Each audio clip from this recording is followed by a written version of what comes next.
Salama tompoko, misy andian-drahona lehibe ato amin'ny faritra atsimony lakan-dranon'ny Mozambika ato arak'izao sary hitantsika amin'ny zana-bolan'izao ary manatona tsikelikely ny faritra atsimony Madagasikara izy ary mampiena ny tsindry ny atmosfera manomboka rapitso.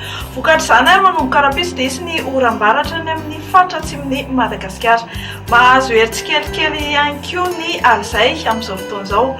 Ny mety toetry ny andro no vinavinaina amin'ny rapitso maraina no arosanao manaraka isitraka orana tandrifin-drahona indray ny morontsiraky ny faritra Atsinanana vatovafy Fitovinasy atsimo Atsinanana ao amin'ny rapitso maraina. Andrahona kosa ny andro amin'ny distrikan'ny Antalasy ny faritra Nalanjorofo ary Alaotra Mangoro ary fandimby eo ny Maloka sy ny Balika ao amin'ny faritra sisa.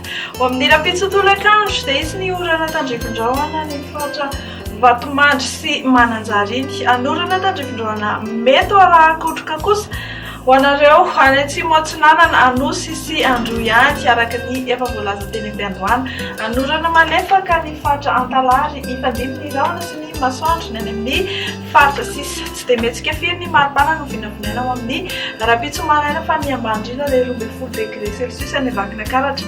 Ao amin'ny rapitso tolakandro dia isy fiakarany ny maripana ny aty amin'ny faritra atsimon'ny Madagasikara 9 hatramin'ny 7 degré celsius zany. Ao amin'ny rapitso tolakandro hatrany ny maripana ambony indrindra menamena hitantsika amin'ny sary dia 5 degré celsius any Antsohihy.